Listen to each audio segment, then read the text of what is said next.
बाजूच्या ज्या काही शेतकरी आहेत आता या ठिकाणी आपण बाधित शेतकरी कोल्हापुरात शक्तीपीठ महामार्गाला विरोध दर्शवण्यासाठी जर आता आपण बघायला गेलं तर आमदार सतेज पाटील यांच्या नेतृत्वाखाली एकंदरीत जर बघायला गेलं तर कोल्हापुरातील ऐतिहासिक दसरा चौकात पासून ते जिल्हाधिकारी कार्यालयापर्यंत जर बघायला गेलं तर याच्यामध्ये हे मोठ्या प्रमाणात विराट मोर्चा जो आहे त्याचं आयोजन आपल्याला केल्याचं पाहायला मिळतंय। जर एकंदरीत जर बघायला गेलं तर आता दसरा चौकात पासून ते आता जवळपास जिल्हाधिकारी कार्यालयापर्यंत हे सगळे जे शेतकरी आलेले आहेत आणि या मोर्चाचं रूपांतर जे आहे ते सभेमध्ये झालेलं आहे।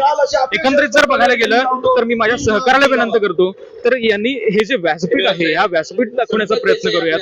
यामध्ये गरज नसलेलं शक्तीपीठ महामार्ग रद्द करा अशा प्रकारच्या या मागणीसाठी आमदार सतेज पाटील, खासदार माजी खासदार राजू शेट्टी, त्याच्याचबरोबर जयंत पाटील यांच्यासोबत माजी आमदार सत्यजित पाटील सरोडकर, माजी आमदार ऋतुराज पाटील यांच्यासह सगळे जे प्रतिष्ठित नेते आहेत जवळपास राष्ट्रवादी शरदचंद्र पवार पक्षाचे असतील किंवा राष्ट्रवादी एकंदरीत जर बघायला गेलं तर काँग्रेस पक्षाचे असतील किंवा शिवसेना ठाकरे पक्षाचे असतील, हे जे सगळे नेते आहेत तिथे सहभागी झालेले आपल्याला पाहायला मिळतंय। एकंदरीत जर बघायला गेलं तर इथं शेतकरी जे आहेत हे शेतकरी देखील मोठ्या प्रमाणात आपल्याला आल्याचं पाहायला मिळतं। याच्यामध्ये महिलांचा देखील सहभाग जो आहे तो लक्षणीय पद्धतीचा जो आहे तो आपल्याला पाहायला मिळतोय। यांच्याशी आपण एकंदरीत नेमका संवाद साधण्याचा प्रयत्न करूया। काय नेमकं त्यांची मतं काय आहेत हे जाणून घेण्याचा प्रयत्न करूयात। काकी, तुम्ही कुठले नेमके? किती एकर जाते शक्तीपीठसाठी? अर्धा एकर आहे ती पण जाते। मग पोराबाळाने खायचं काय? आमची पोरं कोण सर्व्हिसला नाही, पोरं दोन पाळून वैरण आणून दूध घालून द्यावंच आमचं जेवण। 10 दिवसाला बिल होणार, त्याच्यावर चटणी मीठ खाणार। आमचं कोण सर्व्हिसला नाही सरकारी, म्हणून आम्ही आलोय की रस्ता रहित व्हावा। किती वाजल्यापासून आला इथं शक्तीपीठला विरोध दर्शवण्यासाठी? किती वाजल्यापासून तुम्ही इथं आहात? 10 वाजल्यापासून। नेमके भूमिका काय मग आता? हे जिल्हाधिकाऱ्यांना हे निवेदन वगैरे सगळं देणारच आहेत? आम्ही रस्ता रहित व्हावं म्हणून आलोय। आमची सरकारला एवढी विनंती आहे की रस्ता रहित व्हावा। आणि आतापर्यंत काही देवाला कोण जायत नव्हतं का? चालत काहून जायत होती आणि आताच तुम्हाला कुठलं देव रेटलं? आईबाची पुण्य आहे, आईबाची सेवा करा, देव घरात घालते, रस्त करून घडत नाही आणि लाचा खायला त्या 10 रुपये खर्च होणार आणि 20 रुपये खिशात घालायचं, ही त्या आमदारांची गोष्ट। आम्ही यासनी मत देऊन लय चुकी झाली। 250 तो सोनं होतं, आता 1.5 लाखाने केलं। ही काय खरं आहे? आमच्या देखत माझ्या लग्नाच्या वेळेला 250 होतं आणि आता 1.5 लाखावर कुठे गेलं? काय गॅस मागलंय, हे मागलंय, सगळी महागाई कुठे गेलंय? हाय तेच एक जम्पर शिवलं तर 150 रुपये, काय म्हणायचं? सगळी महागाई शॉर्ट काय आहे का? सरकारनं लय अन्याय, एवढ्या माणसांच्या जीवावर उठलाय, ह्याला काय मिळणार? एवढ्यांच्या तोंडचं काढून घ्यायला लागलाय आणि रस्ता करायला लागलाय, काय मिळायचंय? त्याला परतावा तर द्यायला लागलेत, ते म्हणतात की आम्ही 5 पट परतावा देतो, 6 पट 7 पट। अहो ते किती दिवस पुरायचं? 4 दिवस कुठं पोरं बाळ चायने करतील, दारू पितील, पैसे उद्ध्वस्त करतील, दुसऱ्या पिढीनं खायचं काय? नातवानी आम्हाला पैसे किती लाख दिलं तर पैसे नको आहे, म्हणून आमची विनंती आहे की रस्ता बंद व्हावा। तुम्ही एकटेच आलात घरापासून की फक्त? आमच्या गावातली 10,000 माणसं आली। आता पुढे कसं तुमचं? पुढे नेमकं कसं ठरणार आपलं? आम्ही रस्ता करून देणार नाही, काय बी झालं तर चालेल, तिथं आम्हाला अटक करून द्या, तरी बी आम्ही ठामपणे उभा राहणार। सर्वेक्षणला पण आता येणार आहेत काही जण, त्यांचे अधिकारी शक्तीपीठचे येऊन दे, छत्रपती येऊन दे, आम्ही बी येत नाही। आमच्या रानातनं रस्ता न्यायचा नाही, आमच्या गावाला रहित करायचं, काय बी करायला काय मराय तयार झाल्यात। मग तरी काय सरकारला हुकूम दिलाय काय माणसं मारायची आणि रस्ता करायचा? हाय तयारी तशी, मग कायद्यात आहे काय? मग काही कायद्यात आहेत का अशा पद्धतीची ही जी मागणी आहे, ही मागणी आपल्याला झाल्याचं पाहायला मिळतंय। काही शेतकऱ्यांच्या पण काही प्रतिक्रिया आहेत, काही ज्येष्ठ नागरिक आहेत त्यांच्या काही प्रतिक्रिया आहेत, त्या आपण प्रतिक्रिया एकंदरीत आपण जाण्याचा हा जो प्रयत्न आहे हा प्रयत्न आपण करू। काय नेमकं सांगाल, कशा पद्धतीनं हा जे आता मोर्चाचा आता रूपांतर सभेत झालेला आहे, नेमकं काय आपली भूमिका? गेल्या 2-3 वर्षापूर्वी शासनानं हा मार्ग जाहीर केलेला आहे आणि गेल्या 2 महिन्यापासून आमच्या या कागल आणि कोल्हापूर जिल्ह्यातील भूमी संपादनासाठी सर्वे झालेला आहे. पण या ठिकाणी एकूण जर विचार केला तर दूधगंगा काठावरचे जे शेतकरी आहेत 1978ला दूधगंगा धरण म्हणजे निर्माण झालं, पण खऱ्या अर्थानं या शेतकऱ्यांना पाणी मिळालं 1994ला आणि 1994 पासून हा 20-30 वर्षाचा जो कालावधी आहे, या काळामध्ये शेतकऱ्यांनी कोरडवाहू शेती बागायतीसाठी आणलेली आहे, म्हणजे बागायती केलेली आहे. आता कुठं शेतकऱ्यांना 4 घास सुखानं खायची वेळ आलेली आहे आणि असं असताना हजारो एकर शेती या शक्तीपीठामध्ये जात आहे. खऱ्या अर्थानं शेतकऱ्यांच्यासाठी गरज नसलेला हा शक्तीपीठ महामार्ग शासनानं आणलेला आहे आणि त्यामुळे शेतकरी देशोधडीला लागणार आहेत, भूमिहीन होणार आहेत, शेतमजूर होणार आहे. यासाठी 2 पंक्ती 4 वाक्य मी सांगतोय. शक्तीपीठ महामार्ग आहे एका नेत्याचे स्वप्न, शक्तीपीठ महामार्ग आहे एका नेत्याचे स्वप्न, हजारो हेक्टर शेती तुम्ही करता का हो भस्म?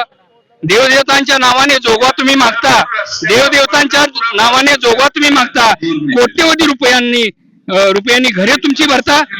कष्टकरी शेतकरी आहे जगाचा पोशिंदा, कष्टकरी शेतकरी आहे जगाचा पोशिंदा, त्यालाच तुम्ही फाशी घ्यायचा घेतात का ठेका? सामान्य जनतेच्या विकासाचा विचार म्हणे करता, सामान्य जनतेच्या विकासाचा विचार म्हणे करता, कष्टकरी शेतकऱ्यांच्या जीवावर मग का तुम्ही उठता? इंधन महाग, खते महाग, सारे महाग, इंधन महाग, खते महाग, सारे महाग, शेतकऱ्यांच्या पिकांना मग योग्य भाव कधी तुम्ही द्याल? खूप काही सहन केले आता गप्प नाही बसणार, खूप काही सहन केले आता गप्प नाही बसणार, एकीने जिद्दीने संघर्षाने शक्तीपीठ रद्द आम्ही करणार, शक्तीपीठ रद्द आम्ही करणार, एकच जिद्द शक्तीपीठ रद्द. आपण पाहिलं काय तुमचं किती क्षेत्र जात आहे? आमची सगळीच जाते. कुठून तुम्ही देवर्डी आजरा. तुमचा जो विरोध आहे कशा पद्धतीने आता पुढे तुम्ही आम्ही विरोध करणार, रस्ता करून देणार नाही कुठल्याही परिस्थितीत. जिथले नेते जे आहेत ते शक्तीपीठ महामार्गाला ते हे दाखवू लागलेत. आमचे नेते नाही आहे ते, आमचे नेते असल्यावर ते करतील रद्द. मत दिला तुम्ही, आमदार झालेत. अहो आम्ही मतच दिलेले नाही त्याला. 5 वर्ष बघतोय मत मग कोणाला दिलं? आम्ही आमच्या कोल्हापूरकडे येणारा राजू शेट्टीला मतदान दिलंय, आम्ही त्यांना मतदान द्या नाही. आता जर बघायला गेलं तर ही आता सत्ता आहे, एकंदरीत जर बघायला गेलं तर आम्ही जरी नसलो तर दुसरं आहेत नाही, त्याच्यामुळे ते सत्तावर आले. गोव्याकडे जाणारा रस्ता बघायला गेलं तर एकंदरीत जर बघायला गेलं तर याच्यामध्ये काही शेतकरी देखील आहेत. बघायला गेलं तर काय नेमकं सांगाल, कशा पद्धतीने तुमची नेमकी किती शेती? हे प्रकल्प पूर्ण करण्याच्या विरोध आहे. मग विरोध दर्शनासाठी तुम्ही इथं आलाय की नाही? आले की आपलं मत काहीतरी असणार नाही? दीड एकर आमची शेती जाते. 3 एकर शेती. कुठं राहताय? कागल तालुक्यात बोरोडे गाव कागल तालुक्यात. मग आता हे विरोध तुम्ही दर्शवलाय, काय नेमकी आपली भूमिका नेमकी काय असणार आहे? काय नेमकं नुकसान होणार आहे? झाला की विकास होतो. बोला सर. नुकसान नाही माहित. ज्या ठिकाणी रस्त्याचं जाळं आहे त्या रस्त्यावर नुकसान तर प्रचंड होणारच आहे. आम्ही भूमिहीन होणार एक आहे. दुसरा हा जो शक्तीपीठ मार्ग गोव्याला जाणार आहे. कशासाठी? आम्हाला त्याची गरज नाही आता. गोव्याला आमच्या गावापासून 6 रस्ते जातात, हायवे. रस्ता सातारा गोव्याला काय दारू प्यायला जायचं आहे? कशासाठी? शक्तीपीठ इथे झालं. देशात 3.5 शक्तीपीठ, किलोमीटर येतो. लास्ट शक्तीपीठ अंबाबाई. मग अंबाबाईचे इथे संपलं, त्याची आता 6 गोव्याला काय करायला जायचं आहे? माझी जवळजवळ 5 ते 6 एकर जमीन जाते, म्हणजे मी भूमिहीन. हायवेला जोडायचं. बोरड दोन्ही बाजून जाते माझी जमीन, म्हणजे मी भूमिहीन. मग गोव्याला दारू प्यायला जायचं आहे काय? कशासाठी? हे पैसे आता ती पत्रादेवीचं एक नाव दिलेलं आहे. कुठली पत्रादेवी? कवा उत्पन्न झाली पत्रादेवी? हे पैसे 4 पत्र घातलेलं आहे ना, एवढंसं खोपाट आहे ते पत्रादेवीचं. महाराष्ट्राच्या तिजोरीतून कधी ना मग कधी तिथे पत्रादेवीचं नाव देऊन तुम्ही गोव्याला दारूला जायचं माणसं का? अंबानी अंदानीचं गोव्यातलं सगळं खनिज संपत्ती इकडे न्यायच्या. मंडळी सांगत होती आम्हाला फायदा काय याचा? 20 फूट उंचीवरनं जाणार तो महामार्ग.